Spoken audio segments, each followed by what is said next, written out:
Hello friends, good morning. स्वागत है आपका हमारे यूट्यूब चैनल पीए स्टडी पॉइंट में। अभी जो हम आपको बताने जा रहे हैं वो क्लास 10th का चैप्टर नंबर 1 है, वास्तविक संख्या।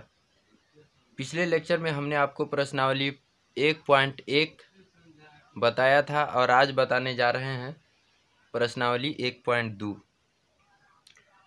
तो इस एक्सरसाइज को करने से पहले कुछ बेसिक बातों पर ध्यान देते हैं। अंकगणित का आधारभूत प्रमेय।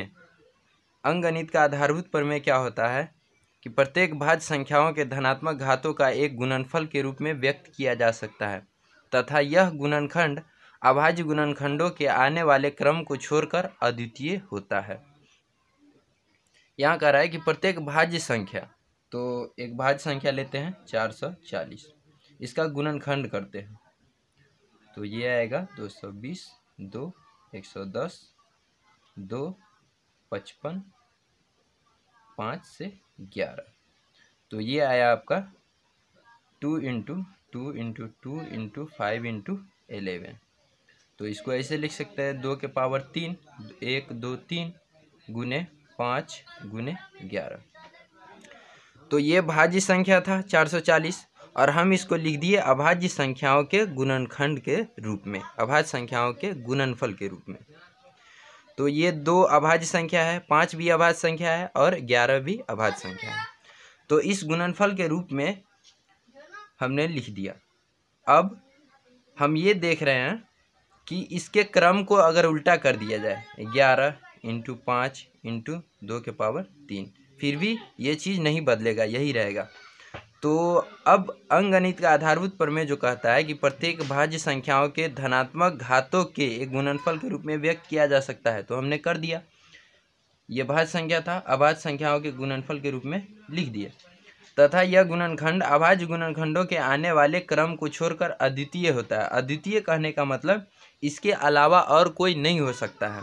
क्रम भले ही आरोही क्रम या अवरोही क्रम हो सकता है, बढ़ते क्रम में या घटते क्रम में। जैसे हमने इसको अभी 11 को आगे किया, 5 को बीच में किया और 2 के पावर 3 को पीछे रखा। तो क्रम आप उल्टा लिख सकते हैं, लेकिन यह अपने आप में अद्वितीय होता है, इसके अलावा और कोई दूसरा अभाज्य गुणनखंड नहीं हो सकता। तो इसी का नाम है अंकगणित का आधारभूत प्रमेय।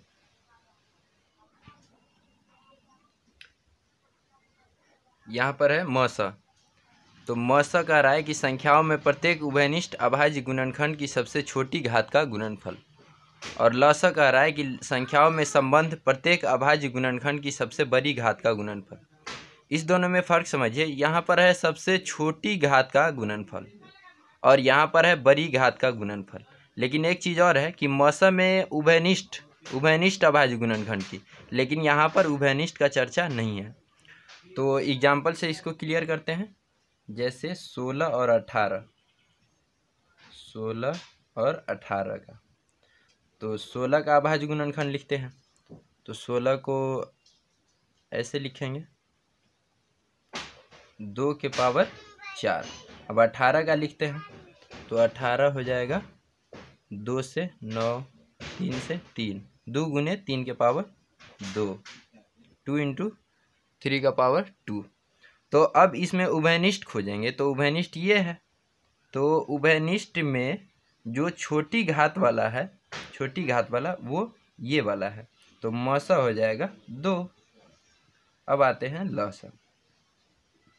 तो लौसा में कह रहा है कि बड़ी घात का गुणनफल, तो इस दोनों में बड़ी घात 2 के पावर 4 है, तो 2 के पावर 4 अगुने ये वाला 3 के पावर 2, तो ये आ जाएगा आपका 16 इंटू 9 144।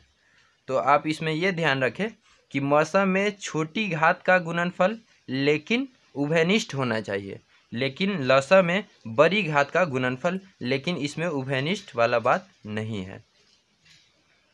चलिए आगे बढ़ते हैं। एक फार्मूला है, दो संख्याओं का गुणनफल बराबर लौसा गुने मौसा। इसका मतलब है कि दो संख्याओं का जो गुणनफल होगा वह उसी संख्या के लौसा और मौसा के गुणनफल के बराबर होगा। इसको ऐसे भी लिख सकते हैं, पहली संख्या गुने दूसरी संख्या बराबर लौसा गुने मौसा। तो आगे जब क्वेश्चन मिलेगा तो इसको और क्लियर करेंगे। तो अब आगे बढ़ते हैं प्रश्नावली 1.2। तो प्रश्नावली 1.2 में जो पहला क्वेश्चन है, कह रहा है निम्नलिखित संख्याओं को अभाज्य गुणनखंडों के गुणनफल के रूप में व्यक्त कीजिए। तो इसको अभाज्य गुणनखंडों के गुणनफल के रूप में लिखेंगे। 140 है तो 2 से 70, ये 2 से 35 और 5 से 7 बार, तो यह आएगा आपका 2 × 2 × 5 × 7। तो इसको ऐसे लिख सकते हैं 2 का पावर 2, क्योंकि 2 बार है, इंटू 5 × 7 हो गया आपका आंसर। उसी तरह इसको लिखेंगे 156 को, तो 2 से ये 78 बार में आएगा, ये 2 से 39 और 3 से 13, तो ये आया 2 × 2 × 3 × 30। तो इसको ऐसे लिख सकते हैं 2 बार है तो 2 का पावर 2 गुने 3 गुने 13, डेट इज आंसर। तो इस तरह आप बाकी जो बचा हुआ 3 क्वेश्चन है आप खुद बना सकते हैं। अब है क्वेश्चन नंबर 2। क्वेश्चन नंबर 2 कह रहा है कि पूर्णांकों के निम्नलिखित युग्मों के HCF और LCM ज्ञात कीजिए तथा इसकी जांच कीजिए कि दो संख्याओं का गुणनफल बराबर HCF × LCM। तो आपके सामने जो दो संख्या दिया हुआ है इसका HCF और LCM निकालना है और उसके बाद जांच भी करना है एक फार्मूला से, दो संख्याओं का गुणनफल बराबर HCF × LCM। तो पहले हम इसका HCF और LCM निकालते हैं। तो 510 का अभाज्य गुणनखंड करेंगे तो 510 2 से 255 आएगा, अब 3 से 85 आएगा, अब 5 से 17, तो ये आया 2 × 3 × 5 × 17। अब 92 इसका अभाज्य गुणनखंड 46 2 से 23, यानी 2 का पावर 2 गुने 23, 2 का पावर 2 गुने 23। तो इसमें मौसन निकालेंगे, तो मौसन निकालने के लिए उभयनिष्ठ खोजेंगे, तो उभयनिष्ठ ये है, तो छोटा घात वाला 2 ये हो गया मौसा। अब LCM यानी लसा, तो बड़ा घात वाला 2 ये है, 2 के पावर 2 अगुने बचा हुआ सभी लिख ले, 3 × 5 × 17 × 23, 3 × 5 × 17 × 23। और जब हम इसका गुना करेंगे तो ये आएगा 23,460। अब जांच करेंगे, जांच, तो दो संख्याओं का गुणनफल, दो संख्याओं का गुणनफल बराबर लसा गुने मौसा। तो दो संख्या है 510 गुने 92 बराबर लसा है 23,460 गुने 2। तो जब हम 510 में 92 से गुना करते हैं तो ये आएगा आपका 46,920, और 23,460 में 2 से गुना करते हैं तो ये भी 46,920। तो ये बराबर आ गया, तो लिखेंगे LHS बराबर RHS, डेट इज आंसर। तो इसमें 3 क्वेश्चन है, तो हम दूसरा क्वेश्चन आपको बना दिए हैं, बाकी 2 क्वेश्चन आप खुद से इसी तरीके से बना सकते हैं। अब है क्वेश्चन नंबर 3। क्वेश्चन नंबर 3 कह रहा है कि अभाज्य गुणनखंड विधि द्वारा निम्नलिखित पूर्णांकों के HCF और LCM ज्ञात कीजिए। तो यहाँ पर 3 संख्याएं लिखी हुई है और आपको अभाज्य गुणनखंड विधि द्वारा इसका लसा और मौसा निकालना है। तो पहले 12 का अभाज्य गुणनखंड करेंगे तो 2 का पावर 2 × 3 15, 3 × 5 21, 3 × 7। तो HCF निकालेंगे तो तीनों में कौन है, 3 है, तो उभयनिष्ठ 3 होगा, तो HCF बराबर 3। अब LCM, तो जो उभयनिष्ठ है उसमें सबसे बड़ा पावर वाला यही है 3 गुने, उसके बाद ये बच गया, ये बच गया और ये बच गया, 2 के पावर 2 गुने 5 गुने 7। तो जब हम इसका गुना करेंगे तो ये आएगा 420, डेट इज आंसर। अब आगे बढ़ते हैं क्वेश्चन नंबर 3 का 3। इसमें भी आपको अभाज्य गुणनखंड विधि द्वारा इस तीनों का एलसीएम और एचसीएफ ज्ञात करना है। तो यहाँ पर संख्या है 8, 9 और 25। तो पहले 8 का अभाज्य गुणनखंड लिखेंगे तो 2 का पावर 3, 9 का लिखेंगे तो 3 का पावर 2, 25 का लिखेंगे तो 5 का पावर 2। तो इसको गुने 1 गुने 1 गुने 1 लिख सकते हैं। तो यहाँ पर लिखेंगे एचसीएफ। तो तीनों में उभयनिष्ठ कौन है? 1, एचसीएफ हो जाएगा एलसीएम। तो पहले उभयनिष्ठ वाला लिखेंगे इनटू बाकी बचा हुआ 2 के पावर 3, 3 के पावर 2 गुने 5 का पावर 2। तो इस सब का मल्टीप्लाई करेंगे तो ये आएगा 1800, डेट इज आंसर। तो अब है क्वेश्चन नंबर 4। क्वेश्चन नंबर 4 कह रहा है कि एचसीएफ 306 657 बराबर 9, तो एलसीएम ज्ञात करें। इसका मतलब है कि इस दोनों संख्या का एचसीएफ 9 दिया हुआ है और उन्हीं दो संख्याओं का एलसीएम ज्ञात करना है। तो यहाँ पर लिखेंगे हम जानते हैं कि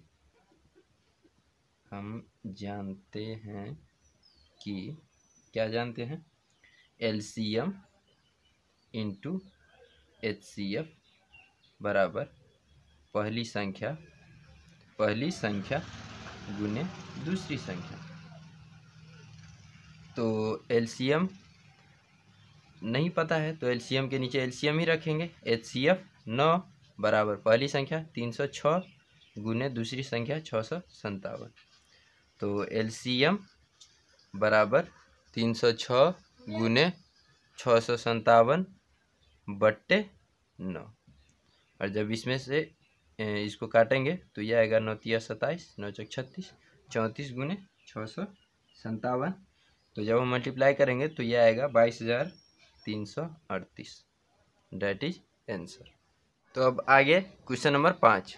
क्वेश्चन नंबर 5 कह रहा है कि जांच कीजिए कि क्या किसी प्राकृत संख्या n के लिए 6 का पावर n अंक 0 पर समाप्त हो सकता है। तो पहले इसको रफ में बनाते हैं फिर लैंग्वेज में लिखेंगे। तो 6 का पावर n, तो 6 के पावर n को आप ऐसे लिख सकते हैं 2 गुने 3 का पावर n, तो फिर 2 का पावर n गुने 3 के पावर n। तो हम जानते हैं कि किसी भी संख्या का अंतिम अंक 0 तभी होगा जब इसके अभाज्य गुणनखंड में 2 और 5 का धनात्मक घात हो, लेकिन यहाँ पर 2 और 3 का धनात्मक घात है। और दूसरी बात, अंकगणित का मूलभूत प्रमेय हमें कहता है कि किसी भी भाज्य संख्या का अभाज्य गुणनखंड अद्वितीय होता है, जिसके कारण इसका कोई दूसरा, अद्वितीय कहने का मतलब इसका कोई दूसरा गुणनखंड नहीं हो सकता है, अतः यह संख्या 0 पर समाप्त नहीं होगा। तो चलिए अब लैंग्वेज में इसका आंसर देखते हैं। तो आप इन सभी बातों में सिर्फ 2 बात का ध्यान रखें। पहली बात कि इसके अभाज्य गुणनखंड में 2 और 5 नहीं है, और दूसरी बात कि यह गुणनखंड अद्वितीय है, यानी अंकगणित का आधारभूत प्रमेय को। तो यहाँ पर लिखा हुआ है कि माना कि a बराबर 6 का पावर n, तो a बराबर 2 गुने 3 का पावर n, तो 2 का पावर n गुने 3 का पावर n। तो हम जानते हैं कि किसी संख्या का अंतिम अंक 0 तभी होगा जब इसके गुणनखंड में 2 और 5 के धनात्मक घात हो। तो यहाँ पर 2 और 5 का धनात्मक घात नहीं है। और दूसरी बात कि यह गुणनखंड अद्वितीय है, ये बात अंकगणित का आधारभूत प्रमेय कहता है। अतः 2 और 3 के अतिरिक्त कोई दूसरी अभाज्य संख्या a का गुणनखंड नहीं हो सकता। जब नहीं हो सकता इसका मतलब 5 भी a का गुणनखंड नहीं हो सकता, और जब 5 a का गुणनखंड नहीं होगा तो 6 का पावर n अंक 0 पर समाप्त नहीं होगा। वह क्वेश्चन नंबर 6। क्वेश्चन नंबर 6 कह रहा है कि व्याख्या कीजिए कि दिस और दिस भाज्य संख्या क्यों है। इस दोनों को भाज्य संख्या बताना है। तो भाज्य संख्या के बारे में आप जानते हैं कि कोई भी भाज्य संख्या का अभाज्य गुणनखंडों का गुणनफल होता है। तो हम ये दिखा देंगे कि इस संख्या का अभाज्य गुणनखंडों का गुणनफल है, अतः यह भाज्य संख्या है। उसी तरह इसका भी दिखा देंगे कि यह अभाज्य संख्याओं के गुणनखंडों का गुणनफल है, अतः यह अभाज्य संख्या। तो माना कि a बराबर 7 गुने 11 गुने 13 प्लस 13 तथा b बराबर 7 6 5 4 3 2 1 प्लस 5। तो ए बराबर यहाँ पर लिखेंगे 7 गुने 11 गुने 13 प्लस 13। तो 13 कॉमन लेंगे, 13 कॉमन लीजिए तो 7 गुने 11 प्लस 1। तो 13 गुने, और ये 11 सत्ते 77 और 1 78। तो 13 गुने, अब इसका अभाज्य गुणनखंड करेंगे तो 13 गुने 2 गुने 3। तो यहाँ पर आप देख सकते हैं कि ए का वैल्यू अभाज्य गुणनखंडों का गुणनफल है। ए का मान अभाज्य गुणनखंडों का गुणनफल है। तो लिखेंगे ए अभाज्य गुणनखंडों का गुणनफल है। अतः यह भाज्य संख्या है। उसी तरह फिर उसको करेंगे। b का मान यहाँ पर लिखते हैं, b बराबर 7 गुने 6 गुने 5 4 3 2 1 प्लस 5। तो 5 यहाँ भी है और 5 यहाँ भी है, तो 5 कॉमन लीजिए। तो ये बचेगा 7 गुने 6 गुने 4 गुने 3 गुने 2 प्लस 1। तो 5 गुने, अब इस सब का गुना करेंगे और इसमें 1 ऐड करेंगे तो ये आएगा 1008। और जब 1008 में ये हुआ b का मान, तो यहाँ पर लिखेंगे b बराबर 5 गुने, और जब हम 1008 का अभाज्य गुणनखंड करते हैं तो ये आएगा 2 का पावर 4 गुने 3 का पावर 2 गुने 7। तो b अभाज्य गुणनखंडों का गुणनफल आ गया। यहाँ पर लिखेंगे b अभाज्य गुणनखंडों का गुणनफल है। अतः b भाज्य संख्या। तो हम यहाँ पर यह देखें कि अगर आपको भाज्य संख्या प्रूफ करना हो तो आप ये दिखा दीजिए कि वो संख्या अभाज्य गुणनखंडों का गुणनफल है, अतः वह भाज्य संख्या। चलिए फ्रेंड्स, अब है क्वेश्चन नंबर 7। क्वेश्चन नंबर 7 कह रहा है कि किसी खेल के मैदान के चारों ओर वृत्ताकार पथ है। इस मैदान का एक चक्कर लगाने में सोनिया को 18 मिनट लगते हैं, जबकि इसी मैदान का एक चक्कर लगाने में रवि को 12 मिनट लगते हैं। मान लीजिए कि वे दोनों एक ही स्थान और एक ही समय से चलना प्रारंभ करके एक ही दिशा में चलते हैं, तो कितने समय बाद वे पुनः प्रारंभिक स्थान पर मिलेंगे। तो यहाँ पर लिखेंगे अभीष्ट समय बराबर एलसीएम ऑफ 18 और 12 का। तो 18 इसका अभाज्य गुणनखंड 2 × 3 का स्क्वायर और 12 2 का स्क्वायर गुने 3। तो इसका लसागु निकालेंगे तो ये जो कॉमन है इसमें बड़ा पावर वाला ये है 2 का पावर 2, और इस दोनों में बड़ा पावर वाला ये है 3 का पावर 2, यानी कि 36 मिनट। That is answer.